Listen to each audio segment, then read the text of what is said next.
ating mga pagbuhat. Good morning! Good morning! Ayan. So good morning guys. So welcome po sa ating online training. So ako po si Don Bade, ang inyong servant for tonight. Ituturo ko po yung mga techniques at sikreto sa paglago sa online business.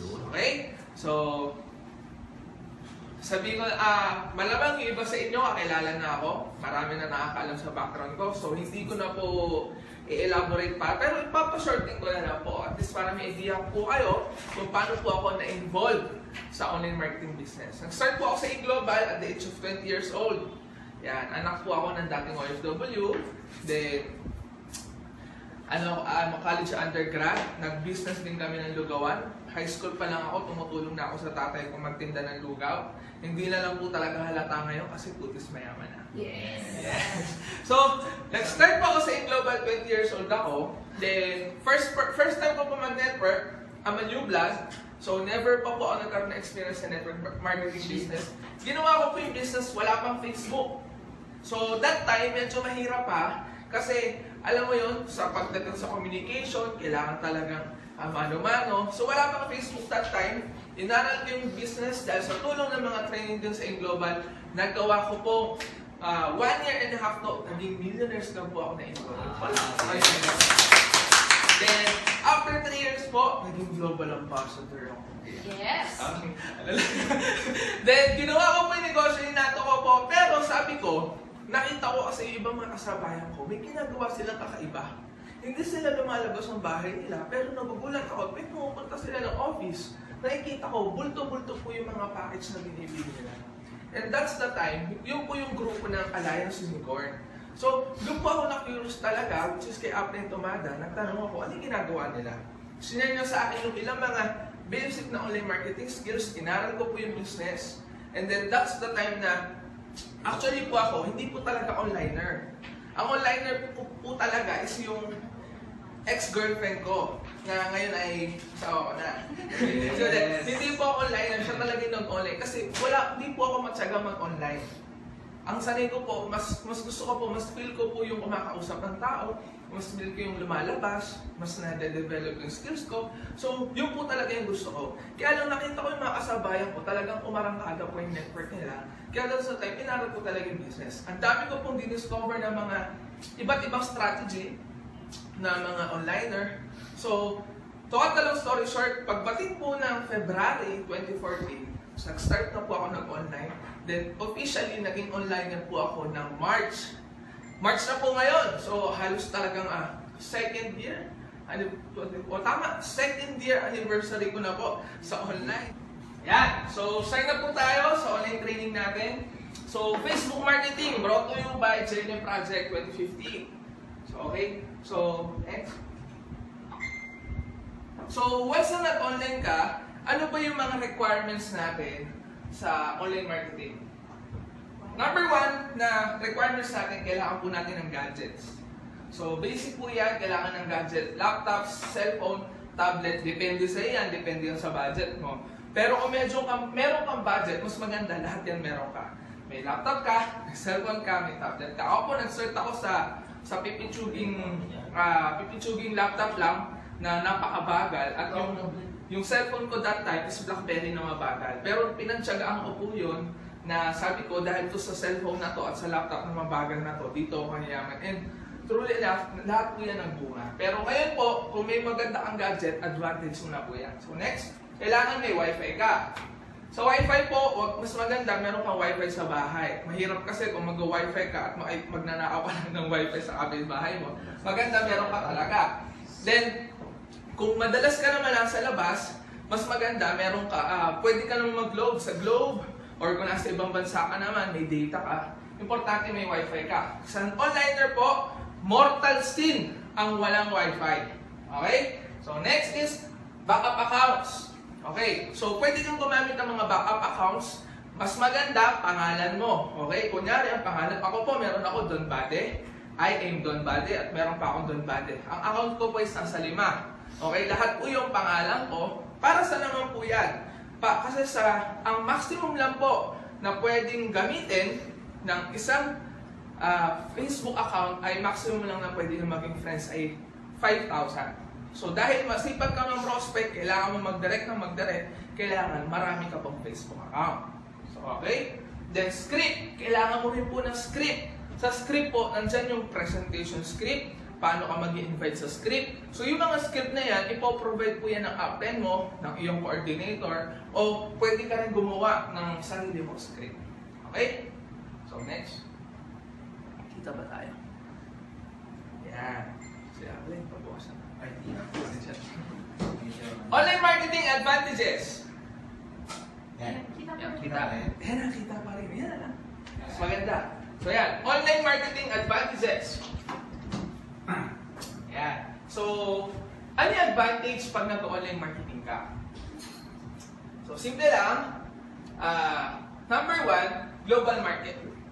So, online marketing, advantage mo, syempre, pag ikaw nag-online ka, ang market mo, hindi ka lang, syempre tayo in global tayo, in world tayo. Ang market natin is buong mundo. Diba? Hindi lang Filipino market mo, pag ibang lahi ang market mo. Pag ikaw nag-online ka, ang bottom line, mas malaking mamamarket mo. Kasi kung hindi ka mag-online, offline lang, wala namang masama doon. Kaso, syempre, tayo in global, hindi naman tayo in global Ortigas, hindi naman tayo in global Pasig, hindi naman tayo in global Luzon lang. Tayo ay aim global. Diba? So, mas mamamarket natin, mas marami. Second is, mas ma-reach mo yung targeted prospects. Ibig sabihin, kung gusto mo mag-market sa Dubai, type mo lang yung pangalan ng prospect, apelido ng prospect, or pwede ka mag-search na mga ituturo namin sa iyo mamaya. Search mo lang yung names and yung country, mamamarket mo yung mga nasa Dubai o kung saan mo gustong mag-market. Pero kung hindi ka mag-online, para ma-market mo o ma-presentan mo yung mga nasa Dubai, kailangan mo pa bumiyahe, kailangan mo pa mamasahe. So, kain oras, kain sa pera, effort, time, pag wala ka sa online. Pero sa online, isang click lang, mas matatarget mo yung mga prospect. Diba? Number 3 is convenient.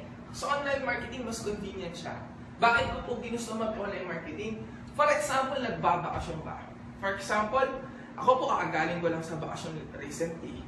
Kung wala po ako sa online marketing, kung ang grupo ko wala sa online, malamang, still, ang grupo ko, nakanganga o kaya, hindi ko sila mamamonitor. Pero kahit ako'y nasa bakasyon, still, namamonitor ko pa rin sila. Bakit? Kasi karamihan po sa mga members ko, mga onliners. So, mas maganda po, mas convenient.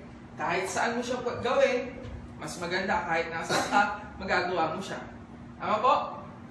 Then, sa online marketing, ibig sabihin, kahit saan nagagawa mo siya, ano pa? Mas convenient siya. Marketing, mas maganda po kasi pwede mo siyang isabay. Kung nasaan ka man, nagtatrabaho ka man sa ibang bansa, diba? Kung may work ka man, part-timer ka man, mas magagawa mo siya. Diba? Ang negosyo mo, 24 hours tumatakbo. Yes. Bakit? Kasi sa offline marketing po, wala namang masama kung nasa labas ka. Kaso, pag uwi mo sa bahay, diba? Hindi mo na magagawa yung business. Ang business mo, hindi mo na magagawa. Pero pag online marketing ka, 24 hours kaya tumakbo ng negosyo mo. Diba? So, next is, mas mabilis siya. Bakit po? Ako po, experience ko, nung wala pa ako sa online, yung income ko, still, yes, kumikita po tuloy-tuloy. Pero nung nag-start po ako ng online marketing, grabe po yung tinaas na times 3. At nung pumasok ako sa JV Project, grabe po talaga yung binigay sa akin. Kaya po sa akin, mas minahal ko po yung online marketing kasi mas mabilis eh. Pag ikaw mag-OPP ka sa field, ang kaya mo lang 5 tao sa isang araw. Tama po ba? Yes. Yun na po yung maximum. Pero sa online marketing, yung 5, kaya mong sabay-sabayin. Yes. Ng isang oras lang. Kung sa isang araw, kaya mo mag-10, mag-20, 30, kung may group chat pa. Just imagine kung gaano siya convenient. Sa labas, para mag-present ka sa seminar, kailangan mo gumastos. Tapos, paano pag hindi kasya yung venue, maliit lang? Ilan lang yung kasya? 500. Pero samantalang sa online marketing, kahit 1,000, kahit 2,000, kaya siya sabay-sabay. Ibig sabihin, pareho pong numbers game, pareho naman na mapepresenta mo yung mga tao. Ang pinagkaiba lang, mas mabilis mo matatap yung mga gusto mong matap na market. At mas malaki yung market mo at mas mabilis. Okay po ba? Yes! Ang malupit, mas tipid pa. Kasi po ako, naranasan ko, ma-Indian, maranasan ko mag-intay, Tama, maranasan kong Indian ng mga guests. Samantalang dito, sa online, wala namang Indian eh. Bakit? Di ba? Pag piniin mo siya, makikita mo, hindi man siya sumagot, kinabukasan missing note, tawagan mo. Walang wala ang prospect. Tama, mas mauulit mo siya. Okay po? So ano pa? Duplicable siya. Marami kasi nagsasabi sa online marketing daw, mahirap i-duplicate. Tama? Kasi daw, hindi raw nakikita. Yes, given na po yun. Pero, para po sa akin, di hamak na mas madali po mag-duplicate sa online. Bakit? Kasi po scripted na po siya. Diba? Kagaya nito, gumagawa po tayong video ngayon. Diba? Bakit napakaganda mayroon tayong video? Yung mga hindi naka-attend ng training na to, pwede naman nilang panoorin kinabukasan, after 2 days. Diba? Isang beses ko lang siya ginawa, pero napakarami makakapanood nito. Okay? Mas duplicable siya. At sa OPP ho, ganun din. Kasi copy-paste. Kahit magpaulit-ulit ka, copy-paste, kaya mo siya. Kung ano yung ginagawa mo, kayang gawin agad ng downline mo. Basta may script lang siya. So, malinaw po ba? Yes. Mas duplicable po siya. Pero, syempre, hindi ganun kadali. Kailangan mo siya talaga tutukan at aralin. So, marami na pong talagang nagpatunay kung yung ganda ng online marketing. Kaya nga po, ang company natin nagkaroon ng A-World. Tama? Kasi sila talaga ay pumasok na rin sa online market or sa global market. And right now talagang marami na rin nagpo-promote na kahit mismo si Robert Kiyosaki, diba? Kilala naman talagang author yan ng Rich Dad Poor Dad, na sabi niya, may sinabi siya dun sa isang interview niya na kahit meron kang cellphone lang, kaya mo umasenso at yung tama ba? Yes. Which is yung online marketing. So next, napakaganda ng online. Kaso, ano naman yung disadvantages ng online marketing? Okay? So, ang disadvantages ng online marketing, number 1, slow leadership growth. Maganda ang online marketing, pero sabi nga, wala naman perfect. Lahat naman talaga ay meron din mga butas. Pero ito ay maliit lang naman, pero kailangan talagang bigyan ng pansin. Paano siya nagkaroon ng slow leadership growth? Dahil nga onliner tayo, pag nag-online ka, or hindi mo pa nararanasan makipag-interact talaga sa totoong tao o sa grupo mo talaga. So, ang network marketing kasi po is a relationship business. And ang leadership po, na-experience yan through sa tao talaga. O yung talaga nakakausap mo. Tama ba? Sa field, ang leadership. Tama? Yes. Nakakausap mo yung tao personal. So, na din yung leadership. Mas magiging mas natawag dito, yung experience mo, kung sino-sino yung tao makakahalubilo mo, makakausap mo. So, doon ka mag-grow as a leader. Yung mga training ng leadership talaga yan is more sa field. Tama po ba? Yes. Sa online po, meron din naman po mga leadership sa online. Okay? Pero, iba rin po talaga yung, tawag dito, yung mga training na na-attinan natin dito talaga sa field. At ikaw mismo na-experience mo yung mga tao, yung mga concern ng mga tao sa'yo. Which is, mas mabilis na grow yung mga naranasan mag-field. Okay? The next is, less genuine relationship build. Tandaan po natin, ang network marketing is a relationship business. So, network marketing is a relationship business. Ngayon, yes, online tayo, makakausap natin yung mga prospects natin, makakausap natin yung mga downlines natin, mga members natin sa internet. Pero syempre, iba pa rin yung nakakausap natin personal. Kunyari, meron yung downline natin, may pinagdadaanan. Di ba? Mas masarap niyang maramdaman yung concern mo pag kasama mo siya, natatawid mo siya. Tama po ba? Yes. So, doon po, sa online marketing nga lang, yun nga, dahil sobrang bilis, may pay-in po talaga. Pero, yung relationship, hindi gano'n na compensate or hindi gaano na lumalalim. Tama po. Then next is lack of real networking experience. Ang totoong networker or hardcore networker, di ba, ay tawag dito, na-experience niya yung pagiging hardcore networker na re-reject, nag-fail, di ba, napapagod, napupuyat, etc. blah blah blah. So na-experience yan sa field. Okay? So yun po yung mga disadvantages pag hindi naranasan mag-online. So ano po bang mas maganda? We do suggest mas maganda na nag-online ka at mayroon ka rin experience sa offline. Ngayon, paano na mauna sa ibang bansa ka? Paano naman kung DH ka or domestic helper ka, karamihan sa mga members natin abroad, wala namang problema dyan, di ba? Mag-online ka, kung ano yung skills mo, kung saan ka effective, gawin mo yan. Then pag uwi mo ng Pinas, saka mo ma-experience yung field.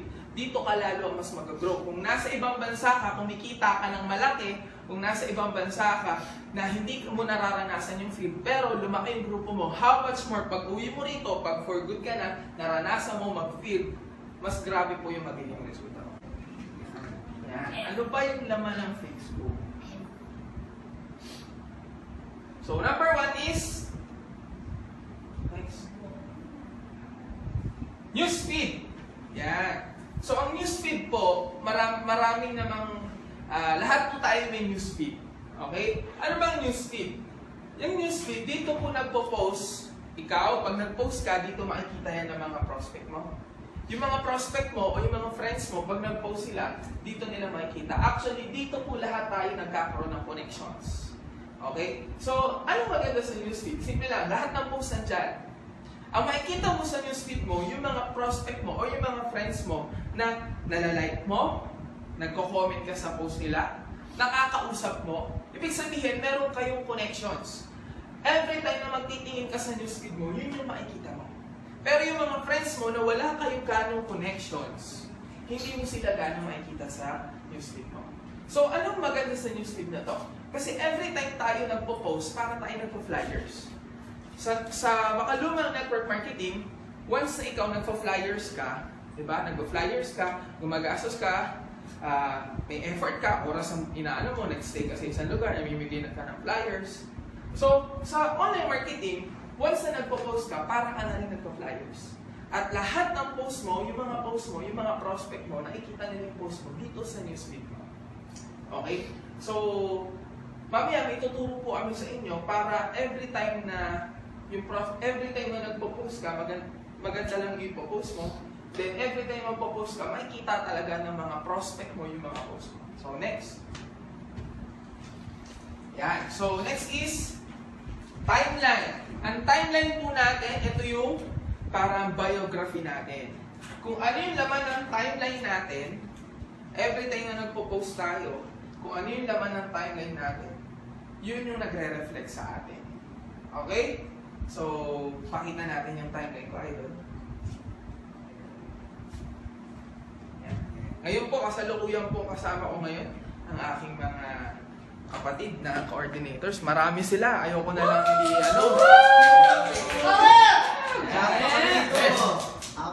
Yan. Grabe po. So, ito, mapakita ko sa inyo yung newsfeed ko. Yan. So, kailangan ang timeline mo, punta tayo sa timeline na ito. Sa to. Yan. So, kailangan syempre ang timeline mo maganda. Paano example maganda? Number 1, sa profile picture pa lang, na dapat ang prospect mo. O, di ba? O, tignan mo naman yung profile picture ko. Yes. Pag prospect ka, tinignan mo, willpower is the key to success. Ibig sabihin, may kusyante talaga. Pinopromote mo yan. Ibig sabihin, kailangan yung prospect, parang ikaw, pag nakita mo ba yung friend mo, nakita mo yung timeline niya, na hindi ka ingga-inggan nyo, sasali ka ba? Tignan mo yung sarili mong timeline. Diba? Ikaw ba mismo, namomotivate ka, na-inspire ka, everything na tinitignan mo yung timeline mo. Kung hindi, ibig sabihin, yan yung reason bakit walang sumasali sa'yo. Pero kung ikaw mismo na-inspire ka, every time na nag-revisit ka sa sarili mong timeline mo, ibig sabihin, talagang kayang-kaya mo mag-succeed sa negosyo. Okay? So, baba. So, ang pinapost ko lang po dito, lahat kailangan positive. Ang laman ng timeline mo, bawal ka mag-post ng negative. I-post mo yung activity mo, diba? I-post mo kung ano yung ginagawa mo sa araw-araw. I-post mo lahat ng mga gandang bagay tungkol sa iyong global. Ang timeline mo, ituring mo siyang negosyo na yan. Okay? Ituring mo, yan na yung mabibigay sa'yo ng income. Kaya kailangan, think twice before you post. Okay? So, next. Saya ito. Yan. Yan po ito. So, ganun. Mix na tayo. Next tayo. Minimize. timeline. So next is likes. Yan. So, masarap bang maraming likers? Yes. Sino gusto rito maraming likers? Yan. So, ang likes po, yan yung powerful sa online marketing. Bakit? Lalo na sa Facebook. Okay. Pag ikaw nagpo-post, masarap yung feeling na marami kang likers. Diba? Minsan gusto mo talagang nagtitrend pa yung post mo. Iba yung feeling eh. And, alam mo ba, may nabasa ako kagabi.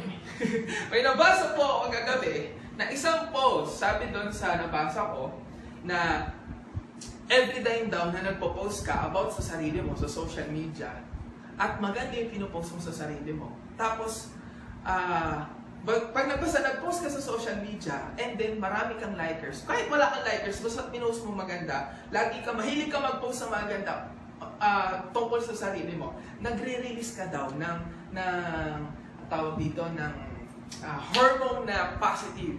Yung, kumbaga, natatanggal mo na yung stress every time na nagpo-post ka ng maganda tungkol sa sarili mo. Pag pinupuri mo raw yung sarili mo sa social media, basta yung feel mo lang, yung gusto mong i-post regarding sa sarili mo, nagre-release ka na ng hormone na nakakatulong o nakakatanggal ng stress.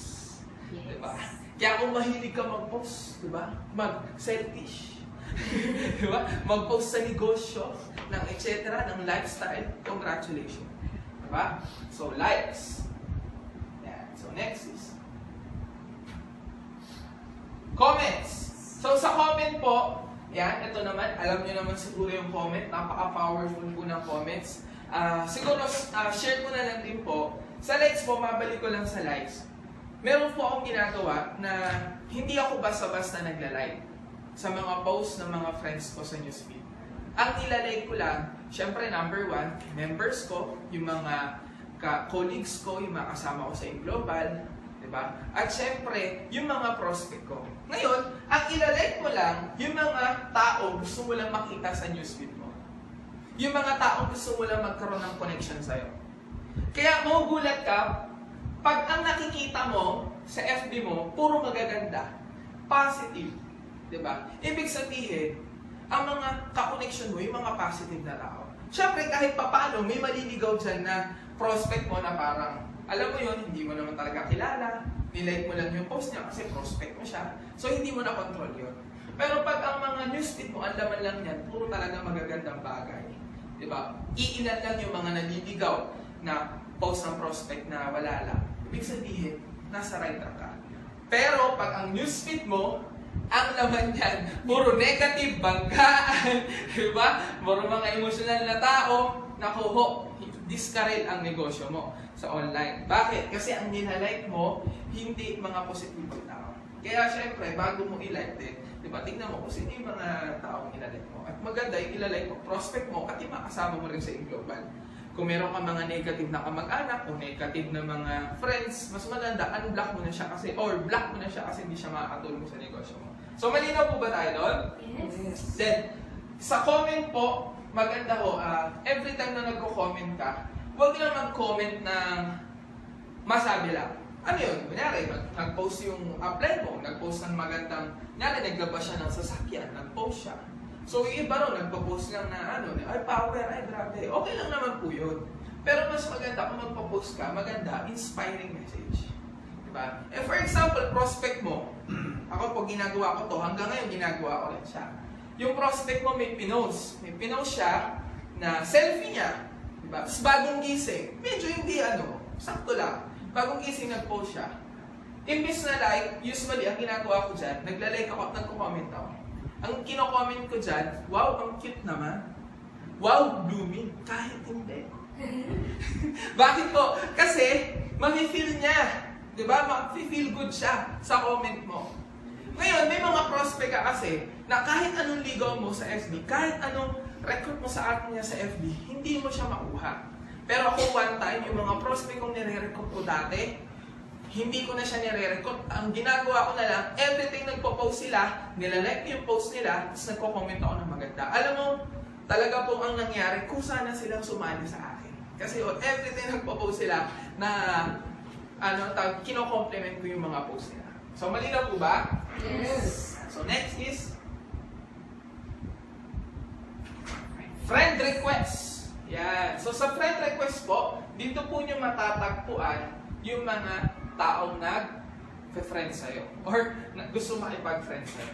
So tip lang din po sa friend request, okay lang naman po mag-confirm ng mag-confirm. Pero, again, advice ko lang po, ako po kasi sa akin po, okay lang naman po mag-confirm. Kaso, take note po, hanggang 5,000 lang po ang pwede nyong i-confirm sa friend request. Tama po? Kaso, syempre, gusto mo talaga mapalaki yung empire mo sa online, gusto mo mapalaki yung grupo mo, hindi naman lahat makikater ng 5,000. Kasi sa gusto mo, dadami talaga more than 5,000 eh. Tama po? So, ngayon, titingnan mo lang din kung sino yung ma-confirm mo. Paano kung nakita mong, tawag dito, nakita mo naman na parang hindi naman siya prospect, di wag mo na lang i-confirm. Paano kung nakita mo mga OFW or kaya potential na prospect siya, kaya pwede mo na confirm yan. O kaya mga taga-in global, pwede mo na confirm yan. Okay po? So, ganun lang siya kasimple. So, next is notification. Yan. So, sa notification, dito nyo po makikita lahat ng mga prospect nyo, or friends nyo, yung mga post nila, yung mga activity nila. So, lahat ng mga friends nyo dito yan. Yung mga nagla-like sa post mo, mga nagko-comment sa post mo. Minsan may manlilikaw dyan sa notification mo, interesado na pala mag-join sa'yo. So, kailangan, check mo rin siya. So, malinaw po ba? And may tutulong po ako sa inyo na every time na nagpo-post kayo yung makikita ng prospect nyo lang. So, mamaya po ituturo. So, next.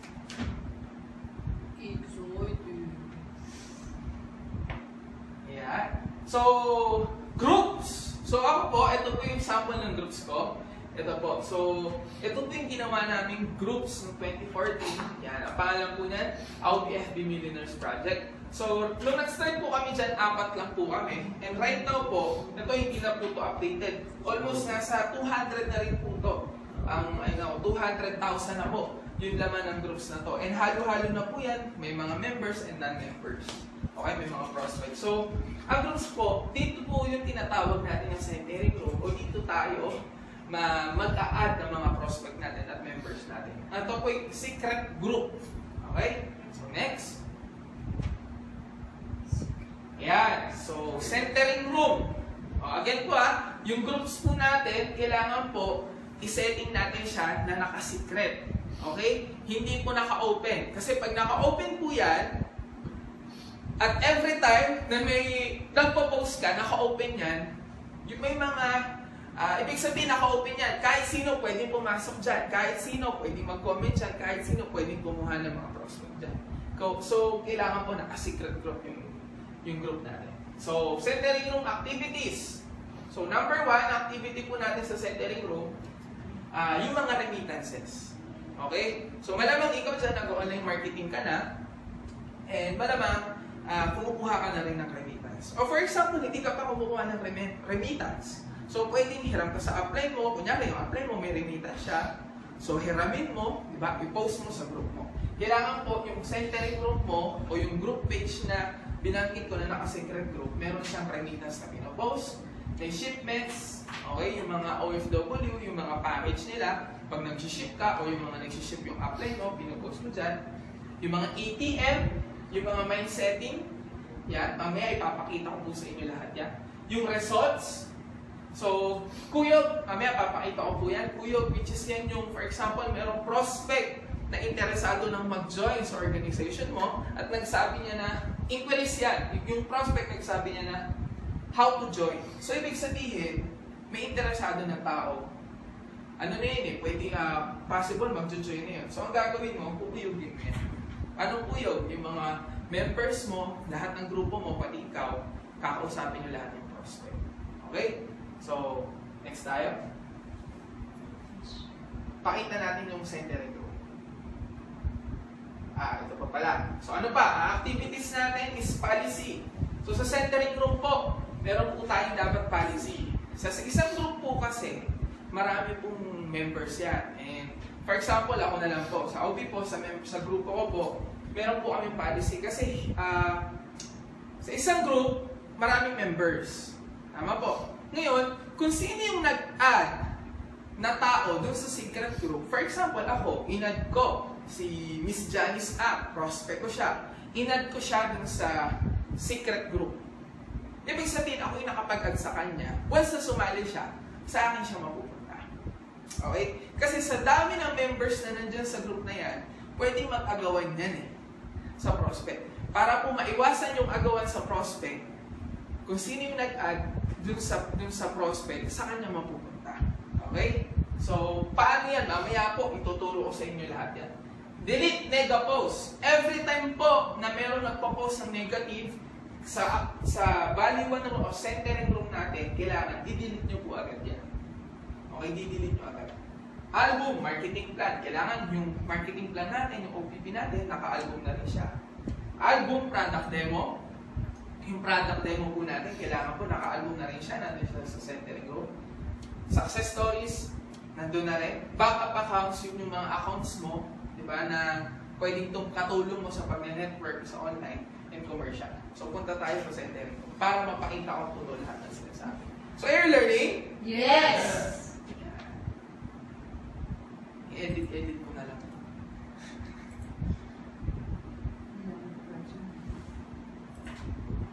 Yeah. So, eto, FB.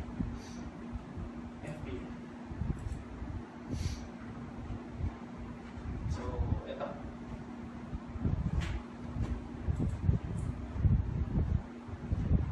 Yan. So, yan. So, eto na po yung ating secret group. Ito po yung sa grupo ko. Naka-secret group po siya. Again, ang tawag po natin sa secret group, ito yung training, ito yung centering room. Kumbaga sa Global, meron po tayong tinatawag na seminar room. Diba? So, lahat po ng mga prospect, lahat ng mga members nandun sa seminar, parang ito po, seminar room po to. Pero sa online, ito po yung seminar room natin. Dito tayo magpapasok ng mga prospect. Okay. So, kailangan, syempre, may maganda kang cover photo. Pwedeng cover photo mo, grupo mo, or pwedeng yung events ng company or events ng grupo mo. So, depende sa iyo yan. Depende na yan sa pagiging creativity mo. So, sa amin po, every 3 months pinapalitan po namin siya. Depende sa schedule ng company. Kagaya po ngayon, may darating po tayong 10th year anniversary. Diba? So, yun po, ito para ma-promote na po yung events, yun na po yung ginagawa namin cover photo. Okay, so next is, so ito po yung laman. Baba natin, idol. Yan. So ito po yung unang-una, kailangan po, meron pong naka-pin post. Yan. Pin post na welcome message. So ang welcome message natin sa secret group. So ito po yung ginawa namin. Yan. Welcome to all our guests worldwide. Okay. So, sinabi ko po dyan yung pangalan ng grupo ko. Yan, nakalagay, we have the power to create wealth in Facebook. Kami ay grupo ng mga former OFW. Ginamit ako pong former OFW kasi marami na po mga nag-for good na kasama namin dito. Okay? So, kami ay mga grupo ng mga former OFW na layunin ay i-share sa mga kababayan natin. So, ang kagandahan ng balita na hindi lamang pag-ibang bansa ang kasagutan sa pagkita ng malaking pera. Kundi meron isang aim global na kayang bigay lahat ng pinapangarap mo. Freedom kasama ang pamilya using the power of Facebook. Other na aim global, blah blah blah. So, see more mo? See more. Yan. So, ikaw, pwede mo na rin pong gayahin to. Okay? So, screenshot mo lang, makikita mo naman yung script. Screenshot mo lang. Or pwedeng edit mo na yan. Depende po sa'yo kung ano yung gusto mong ilagay. So, ako po, ito po yung ginawa ko sa grupo ko, baba mga idol. Yan. Gumawa po ako ng video, message, para every time po na may prospect po na nag-visit sa secret group namin, ito po agad yung i-play. So, play mo, idol.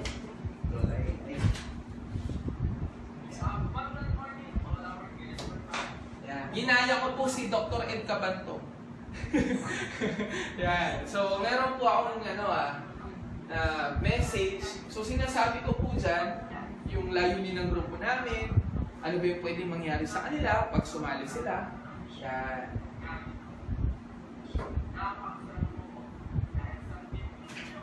Daming 1,300. Sige, baba mo. So yan po. Yan. Depende po sa iyan kung ano po yung gusto mong, baka taas mo pa ito. Depende po sa iyan, yan, kung ano yung gusto mong message. Okay? So, pakita natin. Yan. So, ang comment natin is 1.3 comments. Yan. So, baba mo pa ito. Yan. Ito po, ano po yung ginagawa nila? Pag meron po kami mga members na bago, ito po yung ginagawa nila. Doon sa naka-pin post na video, pag may pinasok silang prospect nila dito sa secret group nila, mini-mention po agad din yung pangalan para mapanood yan. Okay? So, ang bilis na duplication kasi hindi ko na kailangan i-welcome yung prospect, hindi ko na kailangan i-PM yung prospect kasi may video na ako or pwede rin script message, tas pictures. Karamihan po kasi script message and pictures yung welcome message nila. Pero ako iniba ko lang pag ginawang video. So, ayan, mini-mention na nila. Lahat ng prospect nila, naka-mention siya. So, alam niyo po ba yung mention yung app? Alam niyo po ba yun, di ba? App, tapos yung pangalan ng prospect. Yan, lalabas yung highlight ng blue. So, yan, enter na nila. Ayan, kagaya nito. Pakita mo yan. Yan, o, yan, o. So, every time na may prospect, nakikita nila. At every time, ini-mention nila yung prospect nila, makikita ng prospect nila yan sa notification nila. Okay? So, ganun. Yes. Malinaw po ba? Yes. Yan. Centering page. Centering page. So, next natin. Baba natin. Sige, baba na natin. Ito po yung laman ng centering page natin. Baba natin. Yung mga about sa Global. Yan. Sige, baba pa. Baba. Yan. May products. Baba pa. Yan. May transaction namin. Kinuha namin. Kagabi lang yan. Ang laman niya na yun, yung may perang nagpadala. So, every time po may nagpapadala, pinopost agad namin dito sa timeline namin. Pero usually dito talaga. So, ayan po, nilalagay namin. Yan. Ito na ang padala mo. Sis Gloria Soriano, nakuha na namin sa Cebuana. First transaction. Salamat sa tiwala sa Team Audi. Happy at your service. So, direct yan ni Miss Lorena Bersay. Palakpakan nyo naman. Yes. Yan, so baba. Nag-start po kami na 4 lang kami sa secret group na to. Okay, 4 lang po kami. And right now po, grabe na po kasi umabot na po ng almost nasa 200 yung laman, yung secret group na to. Basta po lang 150 or gano'n. Sa sobrang dami na po. And ano po, isa lang po to sa secret group namin. Kasi marami na po kami yung mga galing dito, nag-create na rin po sila ng secret group nila. Nagkaroon na po sila. So, kanya-kanya na po, pakita natin agad. Ayan. So, ayan o. Iba-iba na sila o. May mga kanya-kanya na silang secret group. So, yung iba 50,000, 10,000. So, gano'n na po. Dumami na siya. Take note po, nag-start din tayo. 4 lang. So, kung ikaw dyan, mag-isa ka lang, 2 ka pa lang, okay lang yan. Diba? Pero kung may grupo ka na at mag-online ka, naku po, mas mabilis ka. Nakikita ko kung mas kaya mo bilisan compare sa akin. So, yan. Actual talaga. Sinapply needs. So, balik tayo doon. So, ano pa pong bang laman na centering room? Balik tayo doon. So, are you learning, guys? Yes. I'll be FDI. No. Yan. Yan, baba natin. So, yun yung actual. Yan, actually ho yan. May mga nagpo-post. So, yung mga nasa Nigeria. Na baba natin.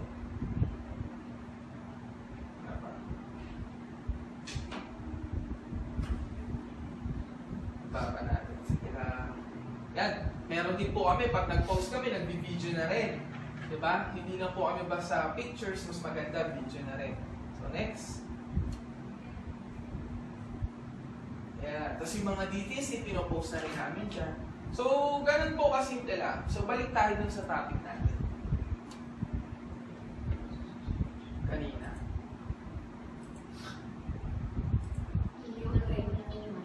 Minimize.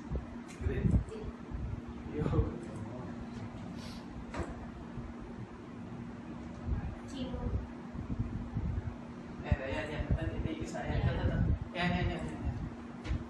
Yan.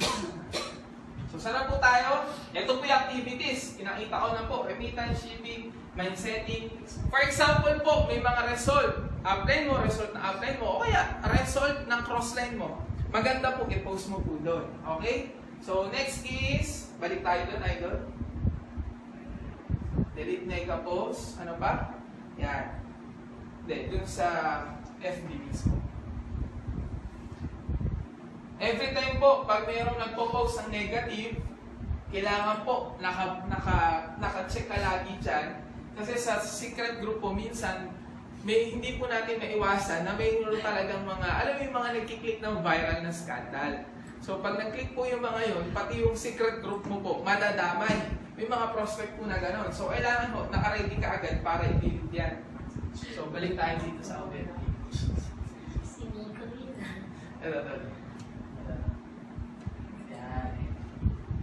So ano po, kailangan po again, kailangan po i-delete po agad. So sa photos tayo.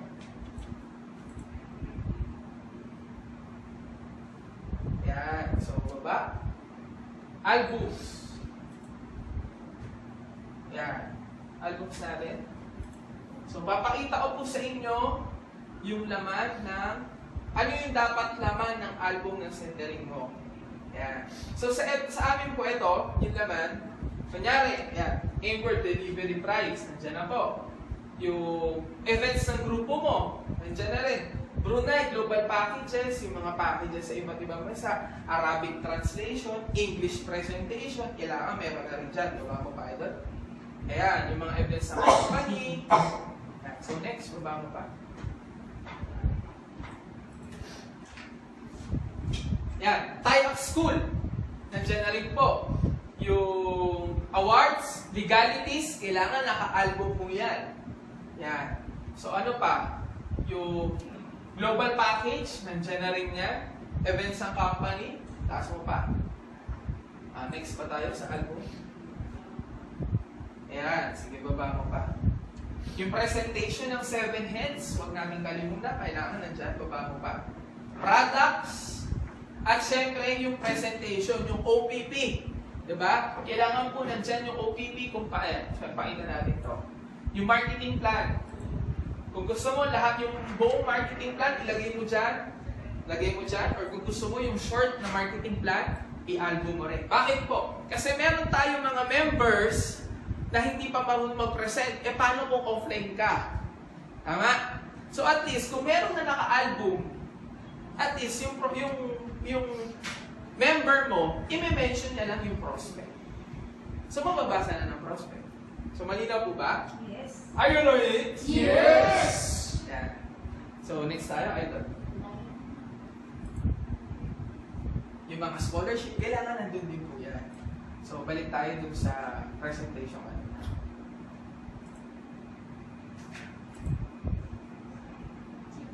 Yan. So, ano pa? Bukod sa, ayan po yung activity natin. Ayan. Tapos, and every time din po palang nagpo-post ka sa centering room, I do suggest, minsan nagpo-post ka rin ng mga commercial. For example, prayers. Usually ito po yung ginagawa namin commercial. Jokes at prayers. Kasi po, nalaman po namin yung technology na to kasi meron akong napuntahan na isang secret group ng mga OFW na hindi about sa business, hindi about sa global. Nakita ko po, meron pong nag-post doon na, alam mo yun, nonsense lang siya. Parang hulaan mo tong prutas na to. Diba? Yung kakaibang prutas. Ay, grabe po, ang dami nung likes. Diba? Umaabot ng 5,000 likes. Napakasimple lang nun ha. Minsan prayers, umaabot ng napakaraming likes, bibulimon likes. So sabi ko, why not try kaya namin dito? Alam niyo, nung tinry namin sa centering room, nag-post lang kami one time ng prutas na, alam mo yun, hindi maintindihan na prutas. Umabot po siya ng 2,000 likes. Bakit po? Kasi may mga prospect tayo, may mga friends tayo sa Facebook na, alam mo naman, na hindi naman talaga lahat makukonvince agad natin sa negosyo natin. Kasi yung mga yan, nandyan lang sila sa room. Minsan nakikita nila yan. Hindi lang nila pinapansin. Baka mamaya yung iba, interesado sa ibang bagay. Tama? So, once na nilike nila yan, nagkakaroon lalo sila ng connection dun sa center room natin. Okay? Kasi para lagi makita ng prospect mo sa newsfeed niya, yung post mo sa centering room o yung post ng grupo mo sa centering room, kailangan may activity siya na ginagawa sa centering room. Okay? Para lagi niya makita yan. So, para magkaroon, kailangan mag-post ka ng mga commercial, na jokes, na prayers, etc. Blah, blah, blah. Yung mga tipong saktuhan lang na post, hindi regarding sa business. Kasi minsan, doon ka makakapag-hakot ng mga prospect. So, malinaw po ba? Yes. Wala. Okay na. Yan.